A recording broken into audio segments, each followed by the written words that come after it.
Graça e paz, amados. Boa noite a todos e todas. Muito bom estarmos juntos aqui. Nós estaremos hoje expondo. Eu quero pedir que você já deixe a sua Bíblia aberta no livro de Paulo aos Romanos, capítulo 8, a partir do verso 31 até o verso 39. É o trecho que nós estaremos expondo hoje. Esse trecho, que inclusive lemos no início, foi cantado agora pela nossa querida irmã Simone, nesta área. Eu exporei desde o verso 31 ao verso 39, e eu queria que você acompanhasse e deixasse a sua Bíblia aberta comigo aí, porque eu não vou lê-lo agora extensivamente, é um trecho grande, já lemos, já foi cantado, mas à medida que eu for seguindo, nós vamos lendo verso a verso, à medida que cada verso for sendo exposto, ok? Tá bom, queridos? Meus amados irmãos, curva a sua cabeça, deixa eu orar por você, orar por mim, a fim de que peçamos ao Senhor para que nos permita, pelo seu Espírito, compreender a sua palavra nessa noite. Senhor Deus, eu te agradeço pela tua palavra lida, pela tua palavra cantada, pela tua palavra que será exposta agora. Eu te agradeço por poder estar tendo o privilégio de apresentar um dos textos mais belos das Escrituras aos teus servos. Eu reconheço a minha completa incapacidade, Senhor, para conseguir desvelar estes mistérios ao coração dos teus filhos, sem a operação do teu Espírito. Por isso eu peço que o teu Espírito venha sobre mim, que o teu Espírito venha sobre nós, para que nós possamos compreender as coisas grandiosas que o Senhor aqui nos diz, e que essas coisas possam mudar profundamente nossa compreensão do que o Senhor fez por nós, e de como nós devemos nos assegurar disso. É o que eu te peço nessa noite, em nome de Jesus. Amém.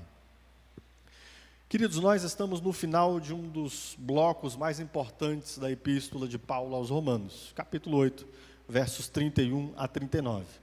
Esta é a conclusão que Paulo faz de tudo que ele expôs até aqui, desde o capítulo 8, verso 1, até o capítulo 8, verso de número 30. Eu expus esses textos para vocês em 46 sermões, né? Então, certamente não vou conseguir sintetizar aqui 46 sermões em um minuto. Paulo, então, ele redige esse texto com uma conclusão. Ele redige esse texto com a seguinte intenção: tudo bem, e aí? À luz de tudo que a gente viu até aqui, a que conclusões podemos chegar? Que coisas nos afetam? De que modo nós olhamos para a nossa fé a partir de agora? É o que ele diz. Abra sua Bíblia comigo, no capítulo 8, verso 31, quando ele começa dizendo: que diremos, pois, à vista destas coisas? O que Paulo está dizendo? Paulo está dizendo, à luz de tudo que nós dissemos até aqui, a que conclusão chegamos? O que nós podemos concluir? Como isso nos afeta agora, já que nós ouvimos tudo isso? E então, em seguida, ele vai nos falar sobre a perseverança dos santos, ou seja, o fato de que aqueles que foram alcançados por Deus em Cristo ficarão firmes até o fim. Este é o assunto especialmente de Paulo aqui. É de assegurar-nos que, diante de todas as coisas que nós vimos a respeito do Evangelho, nós perseveraremos até o fim. Nós não voltaremos atrás, nós não retrocederemos, nós estaremos caminhando irrevogavelmente para a nossa salvação. Algumas pessoas chamam isso de a doutrina de uma vez salvo, salvo para sempre. É isso mesmo, certo? Agora, é claro, não dá para chegar apenas a essa conclusão sem olhar tudo que nós vimos atrás, né? Atrás eu expliquei para os irmãos que quando questionaram Paulo no capítulo 6, então quer dizer, Paulo, que se nós já estamos tão seguramente salvos, nós podemos pecar? Paulo vai mostrar no capítulo 6 que não. Aqueles que realmente foram salvos, não apenas têm uma sentença de salvação, mas começou uma mudança, uma transformação profunda dentro deles. E aí eu expliquei para vocês que a salvação é muito mais do que um ticket para a vida eterna. A salvação começa na nossa eleição, a salvação acontece no nosso chamado, na nossa salvação Deus nos dá uma nova vida em Cristo Jesus, na nossa salvação Deus nos santifica, vamos nos tornando a imagem de Cristo, até que para sempre estejamos com o nosso Senhor. Isto tudo é a nossa salvação, e toda essa salvação é realizada por Cristo em nós. E é à luz disso, então, que Paulo chega a estas conclusões que trataremos aqui, das quais Paulo está nos afirmando: nós iremos até o fim, nós não retrocederemos. E para que possamos, então, colocar aqui mais próximo de nós, a que Paulo está se referindo quanto a essa conclusão, quando ele diz: o que diremos, pois, em vista dessas coisas? Especialmente Paulo está se referindo aos versos 28, 29 e 30 de Romanos, quando o apóstolo Paulo nos disse: todas as coisas cooperam para o bem daqueles que amam a Deus, daqueles que foram chamados segundo o seu propósito.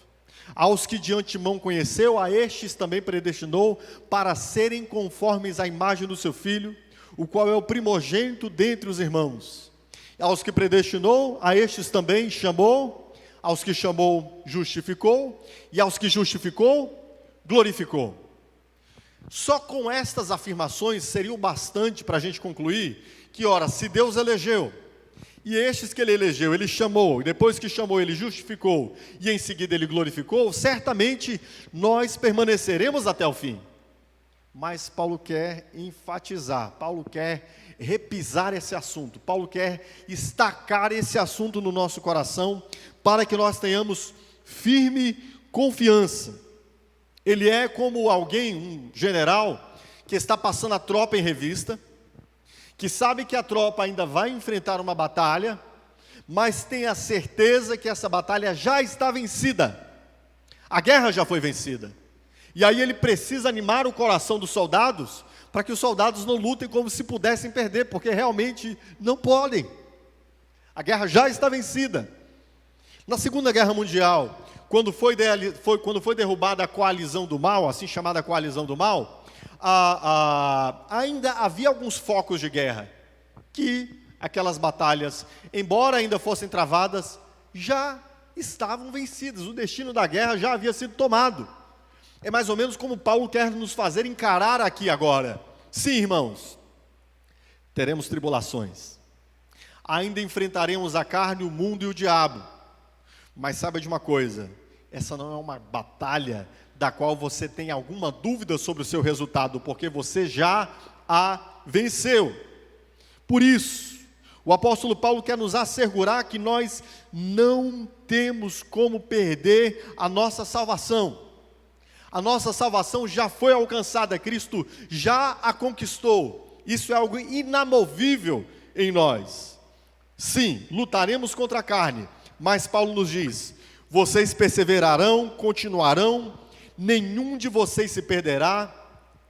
Todos que foram predestinados, chamados e justificados, não obstante as lutas e as próprias limitações, irão até o fim. Certo, irmãos? Por isso o título do sermão nessa noite é Até o Fim. Observemos, portanto, o que o apóstolo Paulo nos diz. Para nos fazer entender que nós iremos até o fim, ele chega a 5 conclusões diante de tudo que ele falou sobre o Evangelho. E eu quero lhes apresentar essas 5 conclusões. Eu preciso explicar primeiro que Paulo, ele apresenta essas conclusões numa forma de perguntas retóricas. O que são perguntas retóricas, irmãos? São perguntas que nós fazemos para as quais a resposta é óbvia. A gente faz a pergunta só como um modo de estilo, né? Quando você quer tirar alguém, você às vezes não faz a pergunta, tipo, o cara já sabe a resposta, você faz a pergunta só para que ele entenda que a resposta ele já sabe. Pois bem, Paulo não está querendo nos tirar, mas Paulo está usando a figura aqui dessas perguntas retóricas para dar afirmação de fatos que são óbvios diante de tudo que ele disse até aqui. E a primeira conclusão a que Paulo chega é que Deus é favorável a nós, portanto, não há nenhuma oposição que possa prevalecer contra nós. Deus é favorável a nós, à luz de tudo que nós vimos até aqui, queridos, desde o capítulo 1 de Romanos. Nós que estamos em Cristo, Deus é favorável a nós. e não há nenhuma oposição que possa prevalecer contra nós. É o que está no verso de número 31, quando o apóstolo Paulo diz: que diremos, pois, à vista destas coisas?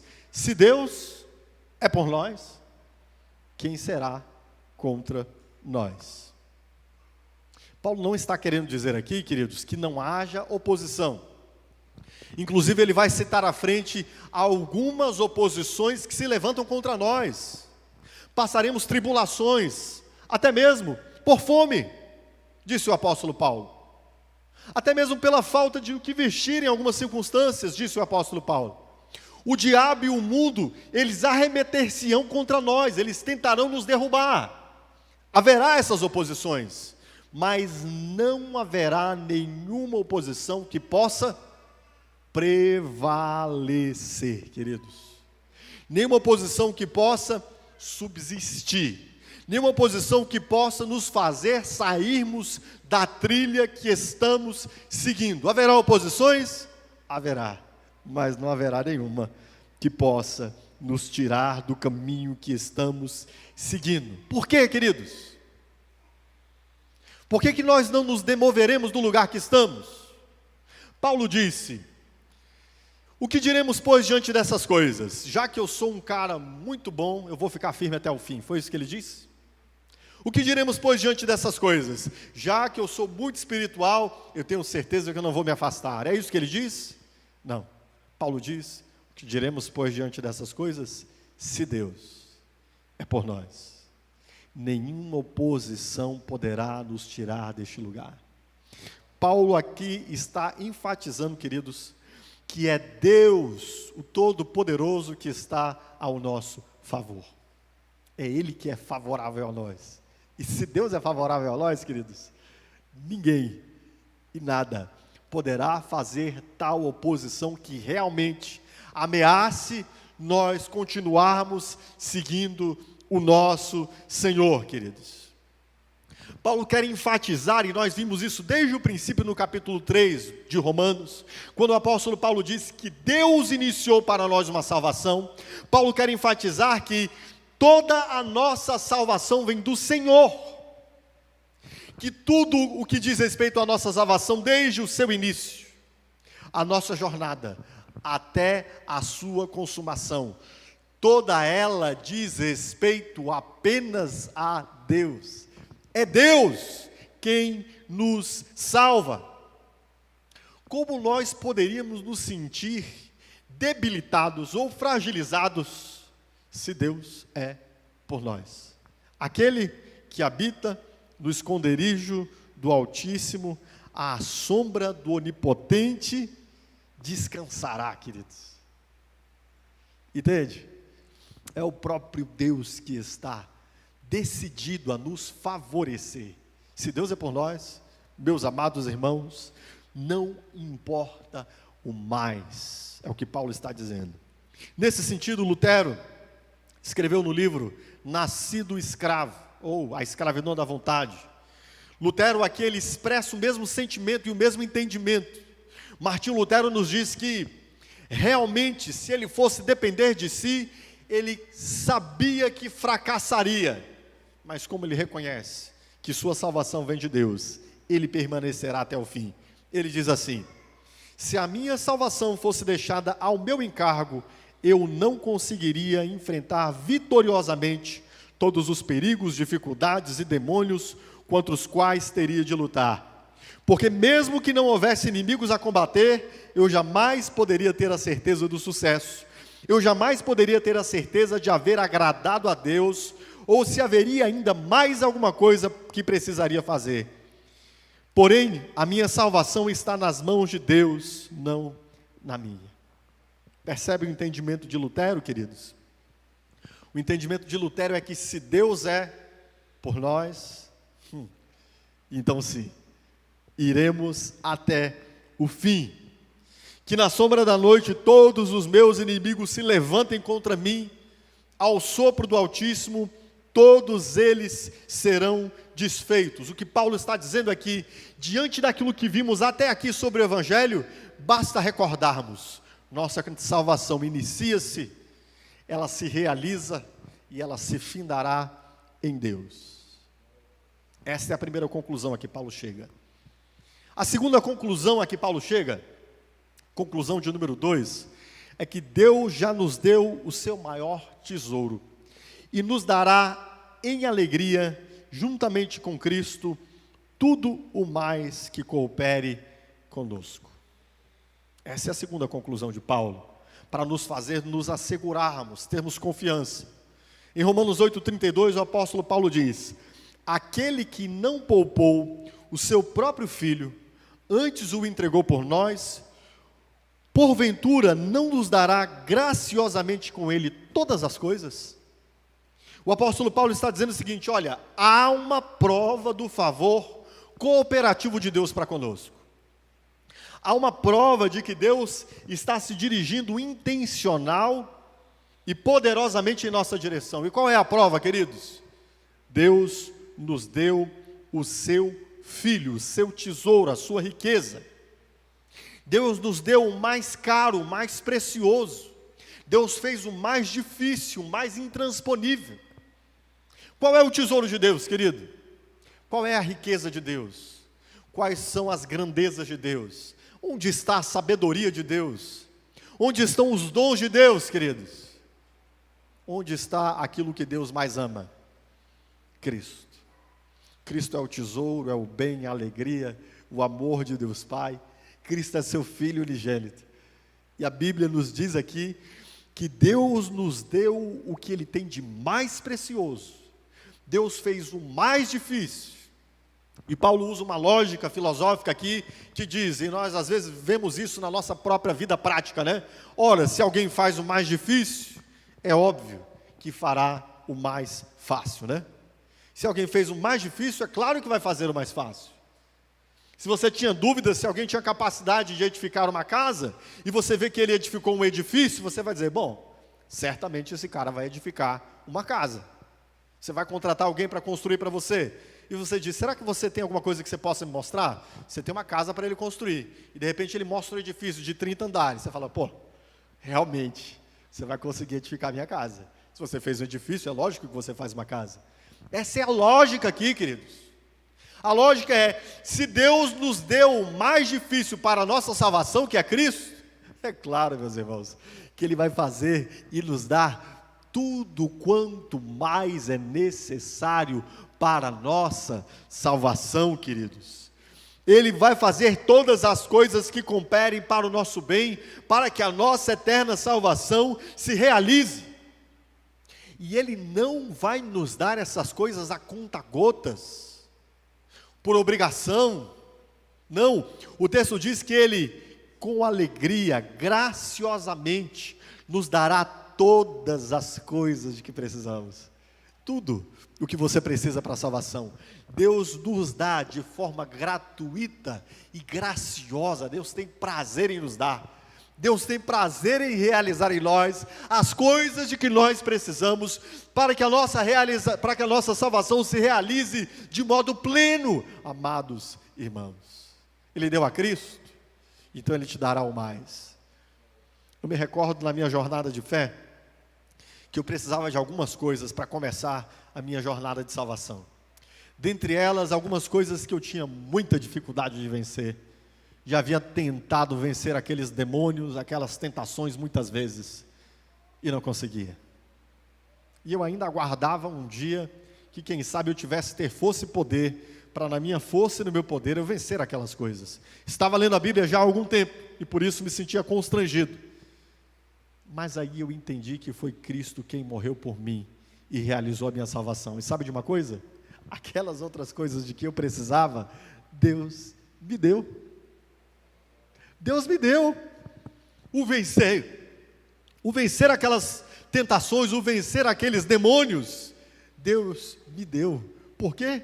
Porque se Ele entregou Cristo por mim, como Ele não me daria, juntamente com Cristo, todas as demais coisas, queridos? A palavra de Deus está me dizendo aqui, que nós temos uma segurança, de que Deus graciosamente, alegremente, nos dará todas as coisas de que precisamos para a nossa eterna salvação. Amém? Esta foi a segunda conclusão a que Paulo chegou.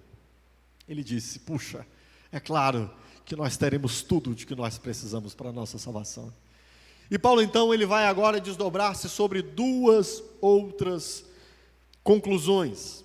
E estas duas outras conclusões, Paulo trata do nosso problema judicial diante de Deus. Nós tínhamos um problema judicial diante de Deus. Nós estávamos sob condenação por causa do nosso pecado e havia um processo judicial diante de Deus que clamava pela nossa condenação, a fim de que Deus pudesse derramar a sua ira sobre nós, sua justa ira sobre nós, para sermos condenados. E aqui em suas conclusões então, nas próximas duas, Paulo trata de duas conclusões que envolvem essa esfera do nosso problema judicial, o maior problema dos homens diante de Deus. E como se trata de uma questão de judicial, de uma questão de direito, a gente, no campo do direito, a gente geralmente trata de duas esferas, que são as mais importantes. A esfera das questões formais e a esfera das questões substanciais. A forma das coisas, o jeito como as coisas devem acontecer e a substância das coisas, o direito das coisas. Ficou difícil de entender? Volta depois lá, ouve mais uma vez, e aí vai ficar, a cada vez que você repetir, vai ficar mais fácil.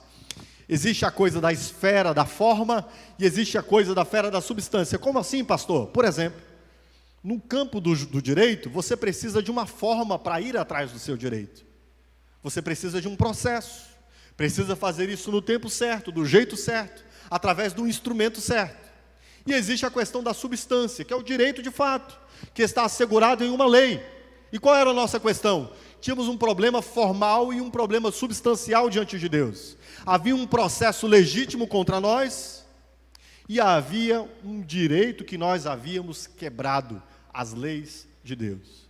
Mas aqui, Paulo nos mostra que Deus resolveu tanto a questão da forma quanto a questão da substância. A conclusão 3, Paulo diz assim: ninguém prevalecerá em acusação contra os eleitos de Deus, pois Deus os justifica. O que Paulo está dizendo aqui, queridos? Ninguém prevalecerá em acusação contra os eleitos de Deus. Não quer dizer, o verso 33 nos diz assim: quem intentará acusação contra os eleitos de Deus? É Deus quem os justifica. O que Paulo está dizendo com isso? Não é que não haja de fato um levantamento de uma proposta de acusação contra nós. E ainda haverá. Até o último dia das nossas vidas nessa terra, haverá propostas ainda de levantamento de acusação contra os eleitos de Deus. O diabo, seu nome quer dizer o acusador dos irmãos. E a nossa própria consciência, diz o apóstolo João, na sua primeira epístola, ele diz que a nossa própria consciência muitas vezes quer nos acusar. Mas o que diz esse texto? Quem tentará acusação contra os eleitos de Deus? É Deus quem os justifica. O que Paulo está dizendo aqui é o seguinte: pode até haver uma intenção de levantar uma acusação, mas diante de um tribunal, uma acusação precisa ser recebida, ela precisa estar no tempo, precisa seguir a forma certa, o processo certo, e não pode haver nada que já tenha tomado uma decisão sobre aquele assunto, senão essa questão não é aceita. É assim que acontece num tribunal. Você, por conta da segurança jurídica, não é possível julgar novamente, formalmente até possível, mas vamos lá, diante do tribunal de Deus, né, que é um tribunal perfeito, não é possível alguém julgar novamente um assunto que já transitou em julgado, cuja última sentença já foi dada. Por isso, Paulo diz: quem intentará acusação contra os eleitos de Deus? É Deus quem os justifica, ou seja, é Deus quem lhes dá a sentença. E se Deus já deu a sentença, quando alguém trouxer diante de Deus uma acusação contra nós, esta acusação não será recebida, meus queridos. Entende isso? Por que não será mais recebida? Porque Deus nos justificou. Se Deus nos justificou, meus amados irmãos, Não é possível mais haver uma discussão sobre a nossa vida, o nosso processo. Entende isso? Deixa eu te dizer uma coisa. Nem mesmo uma acusação pode ser levantada diante de Deus contra nós. Sabe por quê? Porque Deus não a receberá. É como um juiz que, diante de alguém que apresenta um processo que já tenha julgado ou que tenha passado o prazo, o juiz simplesmente diz: indeferido, perdeu o prazo, acabou. Deus nem analisa isso. Por quê? Porque Deus nos justifica. Se Deus nos justifica, nenhuma acusação prosseguirá com a sua intenção de levantar um processo diante de nós. É isso o que o apóstolo Paulo nos diz na quarta conclusão. Nem formalmente é possível mais alguém intentar uma acusação contra nós. Nós que estamos em Cristo, nós que nascemos de novo em Deus, nós que recebemos a sentença de justificados, não haverá. E a quarta conclusão, queridos? A quarta conclusão a que Paulo chega é a seguinte: ele nos diz: os eleitos não podem ser condenados, porque Cristo morreu no lugar deles e ressuscitou como testemunho de que o Pai aceitou a morte substitutiva. Agora ele permanece diante do Pai, intercedendo por nós. É o que nós temos no verso 34. O apóstolo Paulo diz aqui: quem os condenará? É Cristo Jesus quem morreu, ou antes, quem ressuscitou, o qual está à direita de Deus e também intercede por nós. Quem nos condenará, irmãos? Aqui Paulo está lidando com a substância do nosso processo judicial, com a questão de direito. Nós de fato éramos transgressores de todos os mandamentos de Deus. Nós de fato quebramos a lei de Deus. Não houve apenas uma questão formal que foi resolvida, houve uma questão substancial. E qual é a questão substancial? Paulo pergunta: quem os condenará? Afinal de contas, Cristo Jesus quem morreu. O que Paulo está dizendo com isso, queridos? Você se lembra quando eu preguei sobre a justificação? Que a justificação é a sentença que Deus nos dá, e que na justificação acontece duas coisas: a dupla imputação.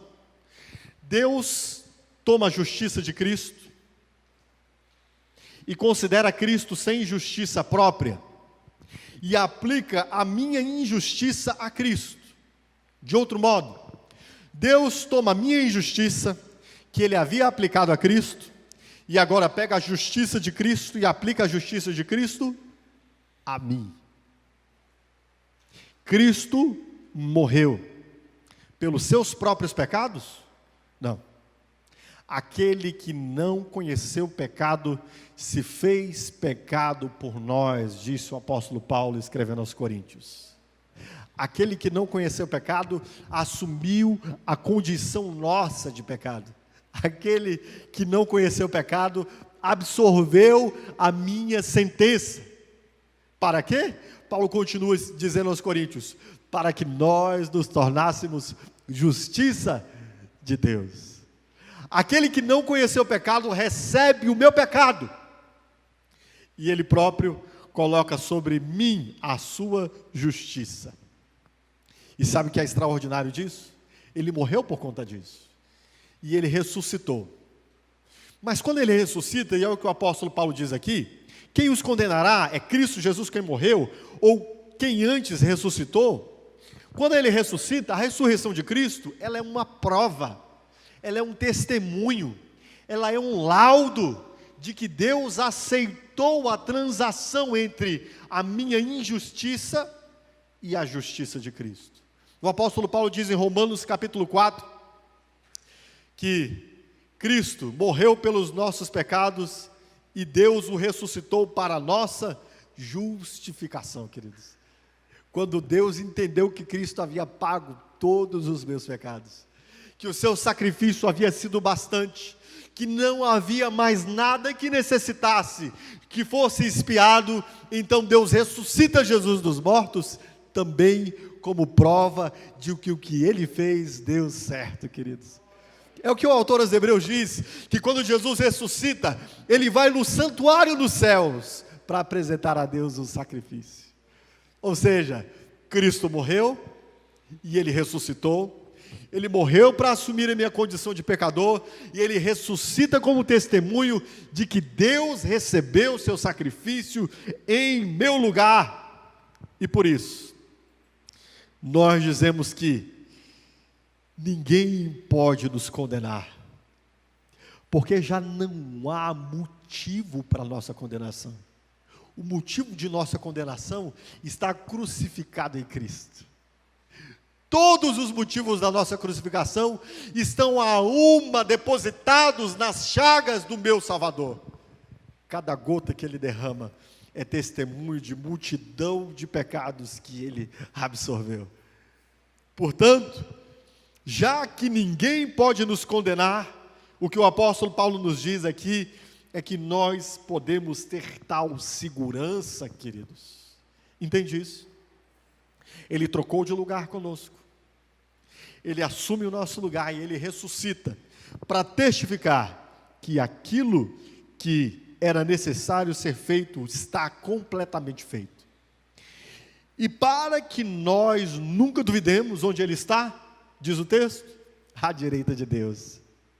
Quando nós nos dirigimos ao Pai, quando alguém dirige alguma acusação contra nós diante do Pai, quando algum anjo, algum principado, alguma potestade maligna se levanta diante de Deus, olha quem está à direita de Deus, Pai, o Filho, o sacrifício perfeito, para dar testemunho de que Ele cumpriu cabalmente tudo o que era necessário para a nossa salvação. Isso nos é dito para que nós sejamos animados e tenhamos confiança de que o que Cristo fez na cruz do Calvário nos garante de forma plena que iremos sim até o fim. A quinta conclusão a que Paulo chega é a de que nenhum sofrimento neste mundo poderá nos separar do amor de Cristo. Nenhum sofrimento neste mundo poderá nos separar do amor de Cristo. Diz o verso 35. Quem nos separará do amor de Cristo? Será a tribulação ou a angústia, ou a perseguição, ou a fome, ou a nudez, ou o perigo, ou a espada? Como está escrito, por amor de ti, somos entregues à morte todo o dia. Fomos considerados como ovelhas para o matadouro. Bom, antes de falar dessa conclusão, eu quero dizer que Paulo mudou aqui, no início da sua afirmação, aquilo no que nos asseguramos, ou aquilo de que não seremos separados. Nas outras afirmações, Paulo está falando de que nós permaneceremos firmes na nossa salvação, de que nós iremos até o fim. Aqui Paulo está trocando pela seguinte linguagem: o que nos separará de Cristo? Sim, queridos, faz todo sentido, porque ser salvo é o mesmo que estar ligado a Cristo. Estar em Cristo, estar vivendo para Cristo. Não estar em Cristo, não viver em Cristo, é não estar salvo.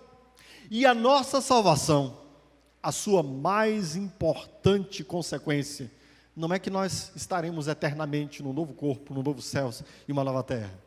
A mais importante consequência da nossa salvação, sabe qual é? A nossa religação a Deus em Cristo. Nós estávamos afastados de Deus e agora nós estamos ligados a Deus. Estar salvo é estar em Deus, é conhecer a Deus, é amar a Deus, é ser amado por Deus, é estar em relacionamento com Deus. E isto é ser salvo. Por isso o apóstolo Paulo intercambia essas ideias. Ele não diz apenas, nós perseveraremos até o fim, mas ele diz, meus queridos, ninguém vai separar vocês de Cristo. É o mesmo que dizer, vocês estão salvos para sempre. Vocês jamais se desligarão do seu Salvador. E ele diz aqui então, o que, queridos? Que essa perseverança da nossa salvação, essa firmeza da nossa salvação, é tal que nós sabemos que não haverá nada nessa vida, porque passaremos, que será capaz de definitivamente nos afastar do nosso Senhor. E aqui ele elenca algumas dessas tribulações e dificuldades pelas quais passaremos nas nossas vidas. A tribulação nos separará de Cristo? Ou a angústia? Ou a perseguição? Ou a fome? Sim, a fome. Ou a nudez? A falta de recursos para nos vestirmos, é disso que Paulo está falando. Ou o perigo da vida? Será que nós negaremos a Cristo quando estivermos em perigo de vida? Ou quem sabe até mesmo uma espada, a morte, separar-nos de Cristo quando estivermos à beira da morte? Paulo diz que não, nenhuma dessas coisas. E isso aqui está em completa consonância, em harmonia com o que ele nos disse desde o capítulo de número 5, que aqueles que estão em Cristo passarão por tribulações. O que ele nos disse no capítulo 8, verso 18, que as aflições desse presente tempo não podem se comparar à glória que a nós há de ser revelada. Ou o que ele disse no verso 28, que todas as coisas, inclusive as coisas difíceis, as doenças, as tribulações, as mortes de familiares, a nossa própria morte, o jeito como morreremos, todas essas coisas cooperam para o nosso último bem. É lindo isso, queridos. Temos um Deus que está orquestrando a nossa vida, de tal modo que até mesmo os sofrimentos que passamos, são sofrimentos para nos aperfeiçoarmos e nos tornarmos a imagem de Cristo, que é o nosso bem último. Não tem nada nessa vida, queridos, que se compare a estar em comunhão com Cristo, em conhecê-lo, ver a sua beleza, amá-lo. E se necessário for e necessário será, Deus permitirá e Ele próprio ocasionará que passemos por tribulações que nos tornarão mais semelhantes a Cristo. Mas sabe que convicção que Paulo tem aqui? Venha o que vier, seja o que for, aconteça o que acontecer, seja na dor, no sofrimento, na espada, na morte, nenhuma dessas coisas me separará de Cristo. Eu conheci Cristo, eu sei quem Ele é, eu sei o que Ele sofreu por mim, por isso nenhuma dessas coisas, eu tenho certeza, terá condições de me separar do meu Senhor. É o que diz Paulo. Os irmãos em Roma, que ouviram estas palavras de Paulo, experimentaram isso na pele, alguns anos depois. Alguns anos depois da escrita dessa epístola, provavelmente 10 anos, Nero incendiou Roma, diz a tradição mais antiga, talvez nem tenha sido ele mesmo, mas ele acusou os cristãos de terem incendiado Roma. E ele começou uma terrível perseguição contra os cristãos em Roma. E o que ele fez com os cristãos em Roma? Ele incendiou os cristãos em Roma à noite, para que eles funcionassem como uma tocha, e para que servissem de exemplo. O que fez aqueles homens não negarem a Cristo, queridos? O que fez aqueles homens e mulheres permanecerem firmes com o seu Senhor? Eles conheceram Cristo, amados. Eles descobriram que nada nesse mundo era comparável a estar ao lado de Cristo. Pode-se incendiar um homem e ele ainda permanecer firme em Cristo. Foi o que aconteceu em Roma. Os historiadores nos contam que a cidade de Roma era iluminada à noite por postes onde cristãos eram amarrados e queimados vivos. Estes irmãos experimentaram, nada pode nos separar do amor de Cristo. Nada. Amém? Lembremos das conclusões que Paulo nos tratou aqui, Paulo tratou para nós. Olhando tudo sobre o Evangelho, Paulo diz: irmãos, Deus é favorável a nós. Deus nos deu o seu Filho, então Ele nos dará todas as coisas de que precisamos. Deus sequer aceita acusação contra nós, porque Deus já resolveu a condição de nossa condenação. Cristo morreu e ressuscitou. Diante dessas coisas, nada que possa nos acontecer nos separará de Cristo. Nós iremos até o fim. Bastaria isso. Mas Paulo então faz a conclusão das conclusões. É o que é o verso 37. No verso 37, Paulo conclui as conclusões que eu acabei de enumerar para vocês. E ele diz assim: que não apenas Deus nos deu a vitória contra o mundo, a carne e o diabo, mas Ele nos fez triunfar contra a carne, o mundo e o diabo. Quem são nossos inimigos? A carne, o mundo e o diabo. Deus não nos fez apenas vencer, Deus nos fez triunfar. Olha o que diz o verso 37. Em todas estas coisas, porém, em que todas essas coisas? O fato de Deus ser favorável a nós, o fato de Deus ter entregue seu Filho por nós, o fato de Deus não receber acusação contra nós, de Deus nos ter justificado, o fato de nenhuma das tribulações desse mundo poder nos afastar de Deus. Paulo diz então: em todas essas coisas, porém, somos mais que vencedores por meio daquele que nos amou. Nós somos vencedores? Somos vencedores? Não, irmãos. Não. Mais que vencedores. Mais que vencedores. E que vitória Paulo está falando aqui, queridos? A vitória contra o mundo, a vitória contra a carne, a vitória contra o diabo, a vitória final, estarmos para sempre com Cristo. Em todas essas coisas, somos mais que vencedores. Deixa eu te explicar o que quer dizer essa expressão. A palavra triunfo é uma palavra que nós usamos para falar de alguém que venceu absolutamente, que venceu poderosamente. Não é assim que nós usamos a palavra triunfo? Mas além de a palavra ter essa conotação hoje, naqueles tempos da vida de Paulo, essa era uma palavra que fazia menção a um rito. Que rito? O general romano, que havia conquistado um povo, ele entrava na cidade num rito chamado triunfo. E o que era o triunfo? Ele vestia uma roupa a caráter, deixava suas armas de lado, tomava um banho, ele já havia vencido a guerra, né? Deixava as armas de lado e entrava escoltado por 4 cavalos. Atrás de si vinham as nações que ele havia conquistado, as pessoas que ele havia vencido, vinham os despojos de guerra, as riquezas que ele conquistou. Isso era o triunfo. Olha o que a Bíblia fala sobre Jesus. Capítulo 2, verso 15 de Colossenses. Diz assim: e Jesus despojando, ou seja, tirando o despojo. O que é despojo? Quando você vence alguém numa guerra e toma suas riquezas. Jesus despojando os principados e potestades, os expôs publicamente, e deles triunfou em si mesmo. O que a Bíblia está dizendo, queridos? Que Jesus venceu.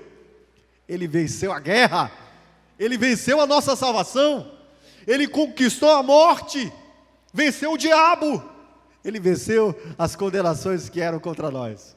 E o que Ele fez? Ele entrou em triunfo, assim como um general, trazendo todos os vencidos de guerra atrás dele. Os demônios estavam lá amarrados atrás de Jesus. Nossas condenações foram o tesouro que Jesus conquistou.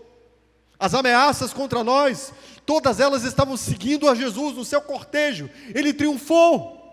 E se Ele triunfou, adivinha o que aconteceu conosco? Nós triunfamos. Ele nos chamou para caminharmos em passeata com Ele, trazendo a corda que amarrava cada uma das acusações que eram contra nós e cada um dos nossos opositores. Nós vencemos a guerra? Não. Ele venceu por nós. E o que diz aqui? Em todas essas coisas, por meio de Jesus, que é aquele que triunfou, nós somos o que, queridos? Mais que vencedores. Nós já triunfamos a salvação final. Já temos lá. Nós já entramos na cidade em celebração, porque Cristo a venceu por nós. Bom, Paulo poderia encerrar aqui. Podia ter acabado aqui. Deu para entender? Você entendeu? Que você não vai se perder em Cristo? Você entendeu por que nós somos salvos? Eu quero usar a expressão que vulgarmente usam, uma vez salvo, salvo para sempre. Você entendeu por que uma vez somos salvos e agora somos salvos para sempre? Não é por conta de você não, meu irmão. É pelo que Cristo fez, é por quem Ele é. É pela grandiosa salvação que Deus revelou. Eu espero que você tenha entendido isso, isso lhe traga grandiosa alegria. Mas para que não ficasse sombra de dúvida, Paulo é redundante. Sabe aquelas pessoas que dizem uma coisa e dizem de novo e dizem mais uma vez, para ver se a gente entende? É o que Paulo vai fazer aqui agora. Ele trouxe as 5 conclusões, fez a conclusão das conclusões, e por fim, ele quer fazer questão de ser redundante. E é o que ele vai fazer aqui agora. Paulo age com redundância, não porque haja qualquer dúvida sobre o que ele falou, mas ele quer que nós nos asseguremos do que Cristo fez perfeitamente sobre a nossa salvação. E agora, então, ele vai nos mostrar que nada nos separará do amor de Cristo, usando uma figura de linguagem no judaísmo. No judaísmo, às vezes, nós usamos um extremo e o outro extremo para falar do todo. E é o que Paulo vai fazer aqui agora. Por exemplo, Gênesis 1:1. No princípio, Deus criou os céus e a terra. Não quer dizer que Deus criou só o céu e a terra. Quer dizer que Deus criou tudo entre os céus e a terra. E é o que Paulo vai fazer agora com essa linguagem, explicando que nada, nunca poderá agora nos separar de Cristo. Ele vai ser redundante. Vamos lá? Vamos ouvir Paulo sendo massivo? Ele diz no verso 38: porque estou bem certo de que nem a morte, nem a vida. Ou seja, a morte e a vida e qualquer coisa que haja entre a morte e a vida. Isto não poderá nos separar de Cristo. Ele continua dizendo: nem anjos, nem principados, nem mesmo os anjos de Deus, nem mesmo os poderes malignos, ou qualquer outra sorte de seres e celestiais que haja, nenhum deles poderá nos separar de Cristo. Ele continua dizendo: nem as coisas do presente, nem do porvir, nem os poderes, nem as coisas que estão acontecendo agora, nem as coisas que acontecerão no futuro, nem qualquer coisa que aconteça no meio dessas duas ocasiões, nada poderá acontecer que nos separe de Cristo.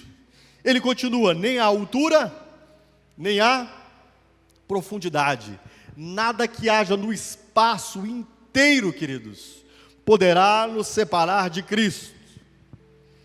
E para que nós pudéssemos entender com absoluta clareza, ele termina na parte B do verso 39 dizendo: nem qualquer outra criatura poderá separar-nos do amor de Deus que está em Cristo Jesus, nosso Senhor.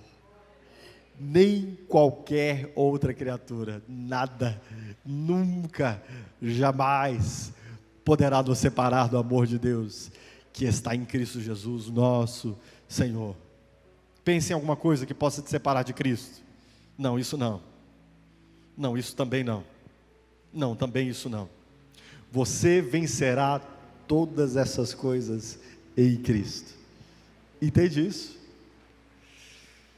Paulo está dizendo, queridos, absolutamente nada poderá nos separar do abraço quente e forte de Cristo, no qual nós estamos acolhidos para sempre. Cristo nos acolheu de tal modo como ovelhas em seu colo, que do seu abraço forte e quente, ninguém poderá nos retirar. Um texto que ilustra bem isto é João 10, 27 e 28. Abra sua Bíblia comigo, para nós encerrarmos esse sermão. Eu gostaria que você guardasse essa imagem que Jesus descreve aqui em 10, 27 e 28 de João. Aquilo que Paulo nos explica racionalmente, de modo argumentativo, em Romanos 8, 31 a 39, Jesus explica com uma imagem belíssima, para que nós guardemos na nossa alma e aqueçamos o nosso coração. Jesus diz assim: as minhas ovelhas ouvem a minha voz. Lembra daquilo que eu já lhes preguei? Aos que predestinou, a estes chamou. Jesus nos chama e nós ouvimos a voz dele, respondemos a ele. E eu conheço-as, e elas me seguem. Nós passamos a seguir a Cristo, amando, desejando, querendo estar com ele. E o que ele nos assegura? eu dou-lhes a vida eterna, e nunca hão de perecer, e ninguém as arrebatará das minhas mãos, queridos. Entende isso? Você está no colo do seu Senhor, ovelhinha. Seu abraço forte e quente. Ele diz: nunca perecerão, ninguém as arrebatará das minhas mãos. Amém, queridos? Coloque-se em pé. Que hoje toda dúvida seja dissipada, meu irmão. Que hoje você se assegure em Cristo, que você confie em Cristo absolutamente, completamente, totalmente. Que você reconheça que Ele fez tudo o necessário para a sua salvação e que isso faça você triunfar. Meu irmão, você não está amedrontado diante de uma batalha, você já é alguém triunfante na sua salvação. Perceba que o Senhor já te deu vestes novas para que você entre na cidade com os cativos vencidos, com a ordem da vitória já estabelecida por Cristo Jesus. Se você tem dúvidas de achegar-se a Deus porque você pensa que talvez não possa conseguir vencer as coisas que você tem medo, deixa eu te dizer uma coisa: Ele garante. Ele garante. Se Ele nos deu o seu próprio Filho, é lógico que Ele também nos dará juntamente com Cristo todas as demais coisas.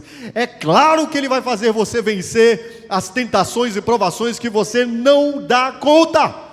É isso que esse texto diz. E se nós estamos em Cristo, queridos, nos asseguremos com um coração alegre. Ele venceu e nos fez triunfar até o fim. Curve sua cabeça. Senhor,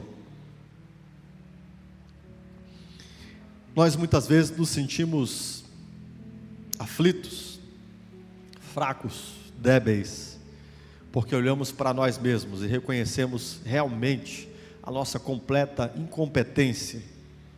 Como disse Martinho Lutero, se de fato confiássemos em nós, estaríamos perdidos. Obrigado porque a nossa salvação não vem de nós, é um dom, é um presente de Deus. Obrigado porque o Salvador nos escolheu, nos chamou, nos regenerou, nos converteu a si, nos deu nova vida e tem nos feito perseverar, e nós perseveraremos até o fim. Obrigado porque nós sabemos pela Tua palavra de que nada e ninguém poderá nos separar do amor de Deus que está em Cristo.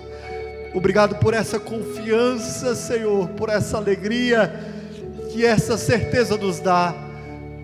Glorioso dia em que o Senhor nos permite descobrirmos que Cristo já triunfou e que nós com Ele já triunfamos.